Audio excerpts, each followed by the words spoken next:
Hey girl, hey, good morning. Good Tuesday morning to everyone. I wanted to hop on and talk to a group of people this morning. This week, yesterday I know was only Monday, but emotionally for me, it's already next Monday. So this week is the anniversary of two major things that have happened in my life. The first, it would be this Friday on the 12th is the 15-year anniversary of my father's passing. But this is also the anniversary of when our youngest son, Dante, went missing. And I'm reminded, thankful, thanks to social media memories, of the pain and the heartache and the suffering and the anxiety and the depression and the anger and all the things that all the emotions that came to the surface when we found out that he was missing. And so a lot of you guys shared his flyer. A lot of you guys shared the post. A lot of you guys reached out. And so it's been 3 years since that incident. I think it's been 3 years. But in total, it's been about 4 years that my wife and I have been dealing with Dante and his issues. So this video, this post is for those parents of adult children that are battling some type of issue, whether it's a mental issue, a substance abuse issue, an identity crisis issue, a social crisis issue, a homelessness issue, because we're dealing with all of those things with this one adult child. And so yesterday, we received the news that my great aunt passed away. And as I was sitting up watching the eclipse, of course I thought about my son, because these are things that we have done and had done in the past when he was growing up, was talk about science and talk about astronomy and things of that nature. So I reached out to him, and normally when I reach out to him, I brace myself because I'm going to get one of two people. I'm either going to get the calm Dante or I'm going to get the erratic one. And so yesterday I got the erratic one, and which is not abnormal. I get the erratic one occasionally, and normally I deal with it in a way that protects me. Okay, so yesterday I was caught off guard because he had called me the 2 days before, and I got the calm Dante. And notice I'm not saying normal because he's not the child that I remember. He's not the child that I raised, but I'm going to talk about that in a second. And so yesterday I got the erratic Dante, who, I need to come home, and why won't you let me come home? And he knows why he can't come live with us. He knows why he's not allowed to come to our house. And when he's ready to tell his story, he can tell that, but I'm telling my story. I'm not telling his. So I reminded him, son, you know why you can't come to our house. You know why you cannot come visit. You know why you absolutely cannot come stay. You have some criteria to meet before I let you come and across our threshold. And until you meet that, you can't come to our house. And so he proceeds to say, if I die, it'll be your fault. If I end up dead, it'll be your fault, is exactly what he said. Now, as a mother, I know I've done everything I can to save my child, I've done everything I can to fix my son. But it's not our job to fix our children. So that's what I want to talk to you about today. You parents who have children that are battling with some issues. Number one, and I know this is hard to accept, it ain't your fault. It ain't your fault. If you know in your heart of hearts that you have done every single solitary thing it is to save your son or daughter, I need you to rest in knowing that it is not your fault. And I know it's hard because I still battle with, what did I do wrong? The only thing I didn't do wrong was see this coming down the road. The only thing I did, and it's not wrong, I don't have the ability to see in the future, because if I did, and if we did, we would probably have wrapped them in plastic and put them in a bubble somewhere and kept them there for the rest of their lives. But that's illegal, and we can't do things like that. I didn't see this coming, just like you didn't see this coming with your child. But it's not your fault. And I know it's hard. And I also want you to know you're not by yourself. You are not alone. There are many of us parents out here who are dealing with this, but we don't talk about it because of shame. Shame and embarrassment. Because how could my child, the child that I raised, the child that I poured so much into, the child that I sacrificed so much for, become an addict? Why didn't I see the signs of the mental issues then? What could I have done better as a parent to prevent this? And the answer to that question is nothing. Especially when the issues started to occur when they were out of your house. Which for us, the issues with Dante started to occur when he was out of my house. He was out of the country. He was in the military. He was living his own life. And we slowly saw the change, right? We slowly saw the change. And when we tried to intervene and help stop the change, we got the lashing out. Y'all, again, I know I'm not alone. I have been called a bitch, a cunt, a whore. You're not my mother. You're a horrible person. Yesterday, he told me that if I died, that he wouldn't care. And I know that shocks a lot of y'all because y'all are thinking about that Dante, that little young Dante that you all met with the big, beautiful eyes and the big, beautiful eyelashes and the demeanor that just draws you in, that Dante. Yeah, he's that Dante when he needs something now, because when they become addicts, they learn how to turn on that charm to get it what it is that they want. And so, again, it's not your fault. You are not alone, and this is not your burden to bear. It's not your burden. And I'm talking mostly to myself.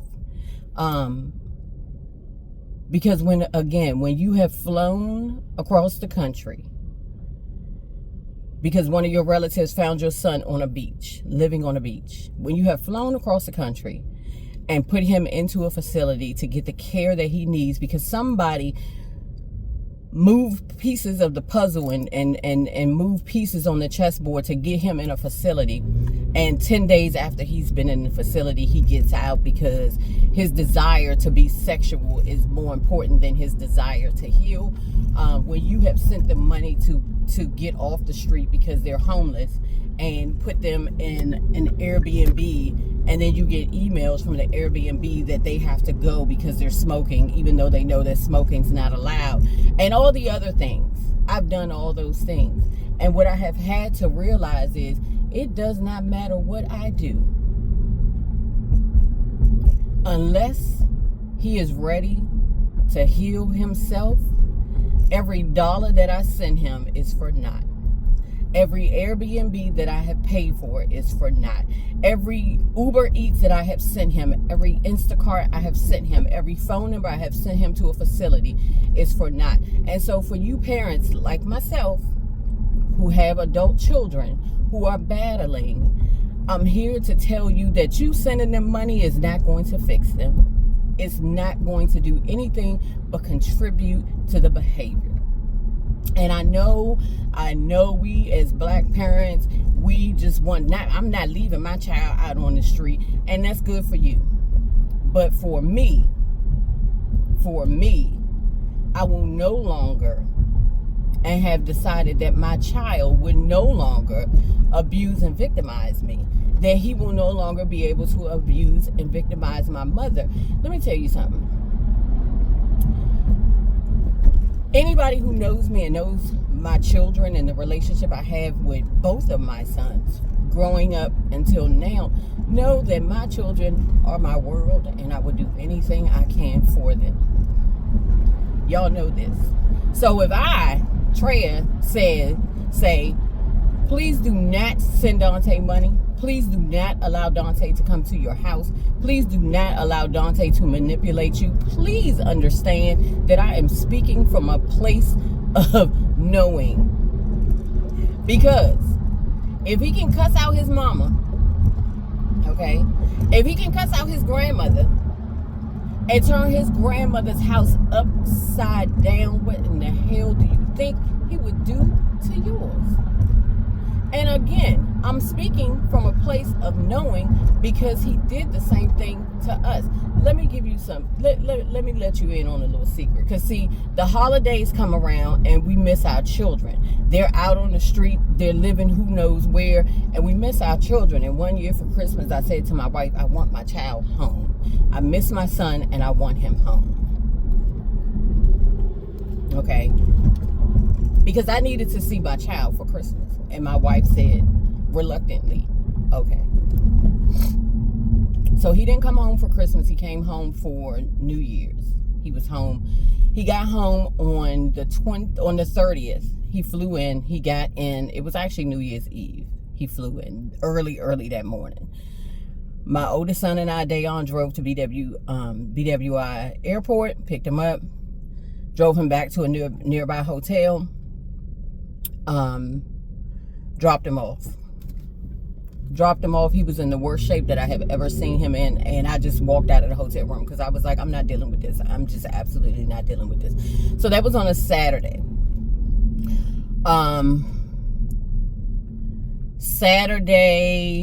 Saturday, I picked him up from the hotel. We got pizza. We went back to the house, and it was New Year's Eve. It was one of the most sober New Year's Eves ever. And he didn't realize it was New Year's Eve until we were watching something on TV. And he was like, oh my God, it's New Year's Eve. Why y'all not turning up? We need to turn up. No, sir. Not at all. So took him back to the hotel room and he was like, can I spend the night? No, we need to slowly transition into this.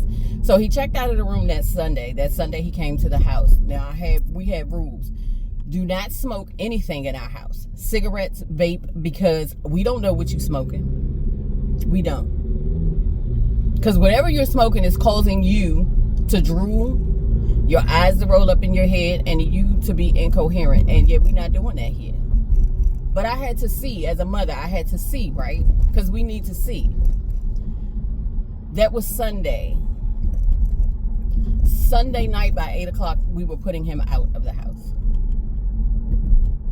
Why? Because I thought I was going to see my son. But that's not who got off the plane. Not the version of my son that I'm used to. The version of my son that got off the plane was nothing that I had ever encountered before. Right? And so we as parents, when we have children who have gotten themselves in these situations, we want to save the version of our child that we're familiar with, not realizing that that's not who we're dealing with. We're dealing with the version of our child that has become a monster. And I can say that about my child.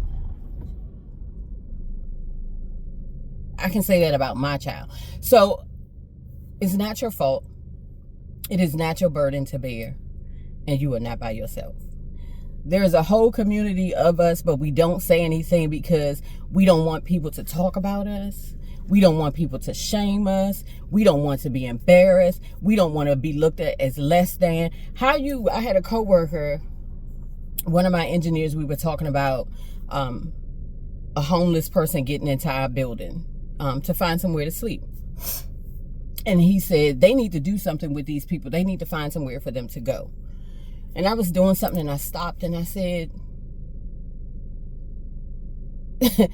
from experience, because I can't speak for every homeless person out there. I can only speak for the homeless person that is my child.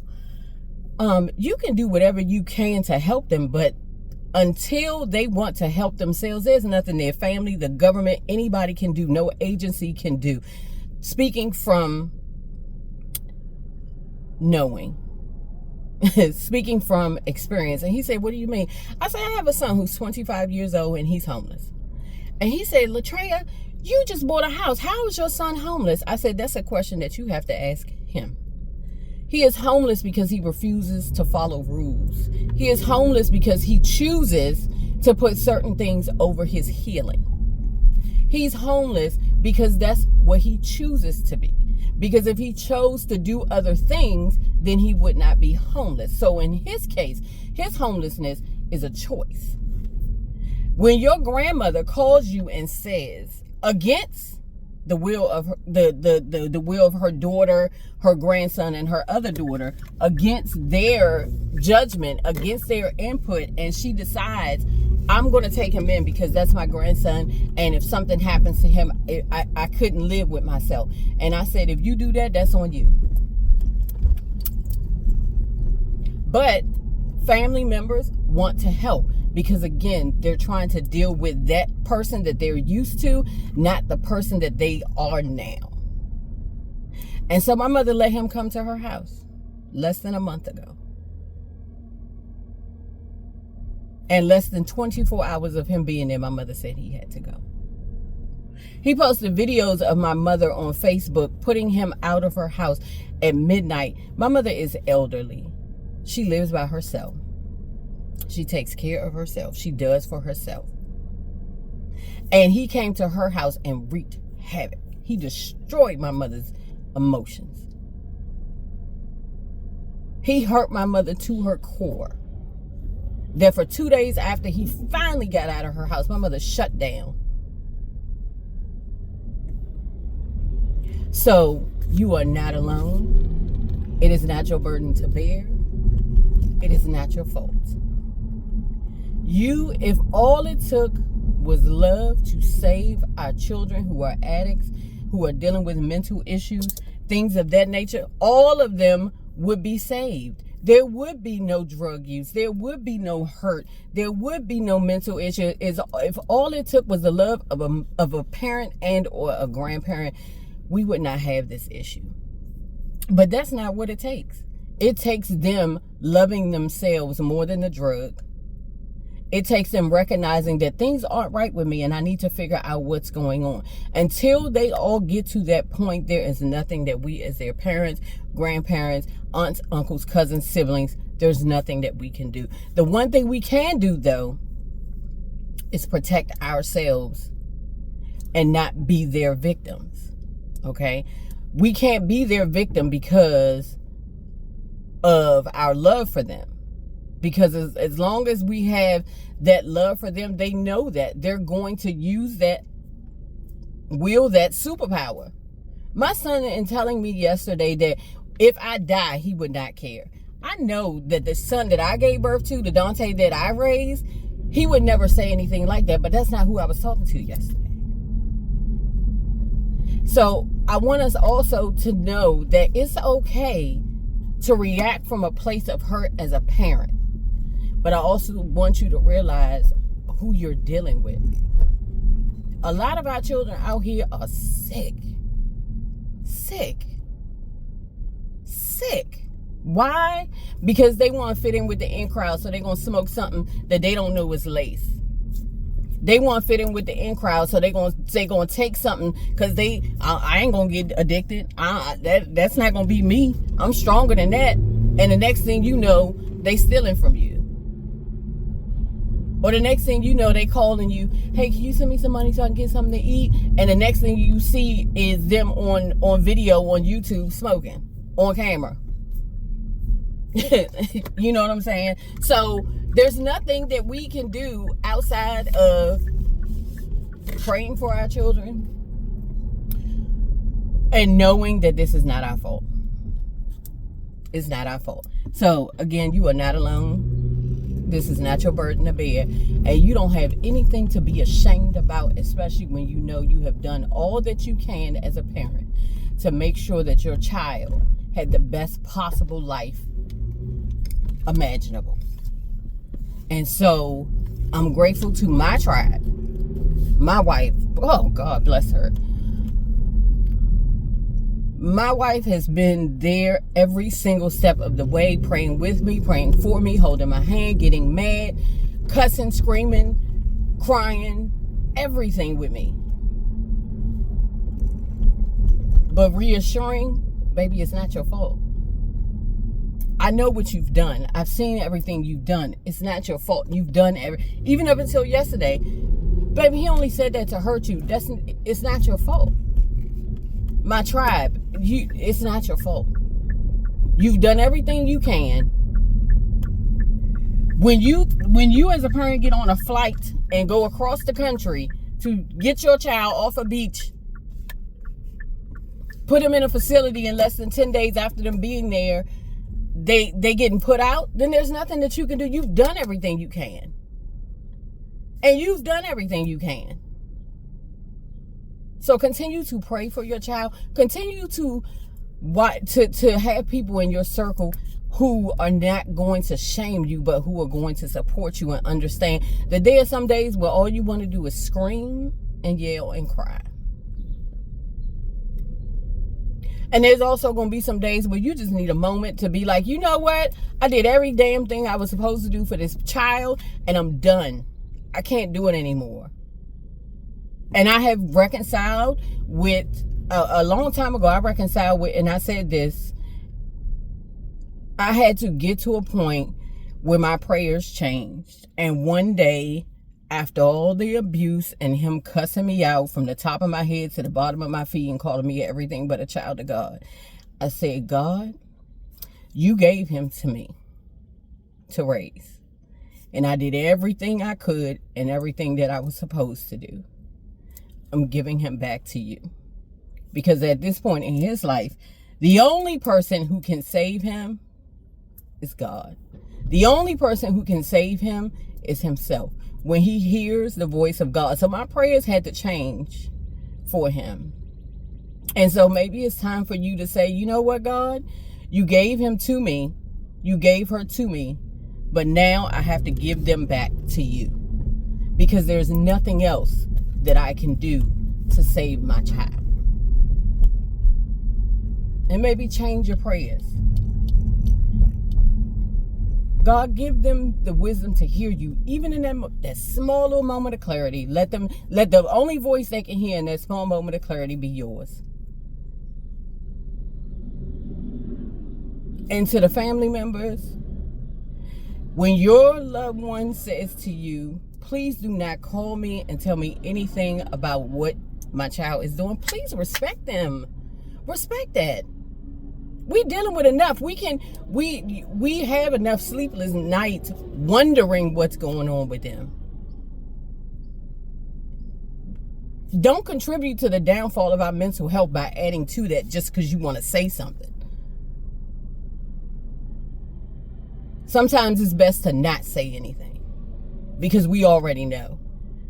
We already know. One of my best friends, I talked to her a couple of weeks ago, and we were talking about life and everything that's going on with us. And our children came up in conversation, and she said, "Oh my God." And I told her what was going on with Dante, and she was like, "Oh my God, boo, I figured something was going on, but I wasn't sure. And I know you were dealing with a lot, and I didn't want to call and ask because I didn't want to add to your load."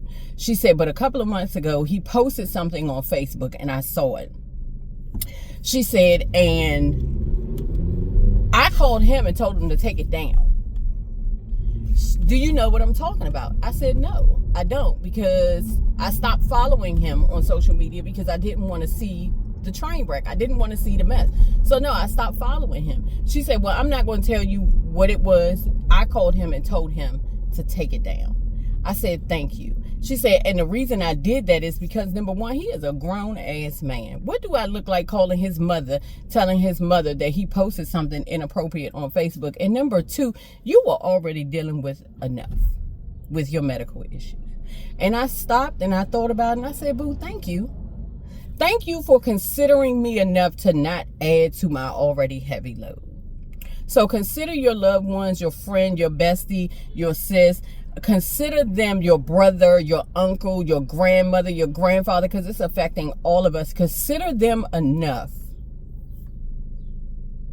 to not say anything, to protect them. And if you need to vent to somebody, go talk to your therapist, because they're not your therapist. They're already carrying enough weight.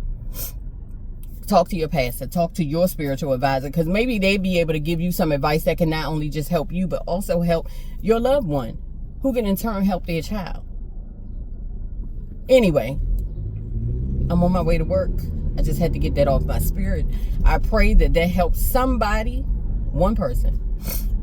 And if it's not for you, share it, because you know somebody who is dealing with the very same thing that we are, because it ain't just me that's dealing with it. It's my wife, my oldest son, my mama, my brother.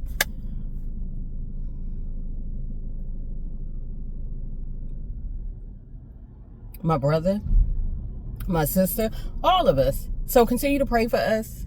Continue to pray for your loved one that's dealing with this. And to the loved one, again, you are not by yourself. If you ever want to scream, yell, just send me a DM. I will sit on the phone and we can scream, yell, cry, pray, uplift, and encourage and pour into each other. Because we're going to get through this. We are going to get through this. All right? You all be blessed. Have an amazing, amazing Tuesday, and I will talk to you later. Bye.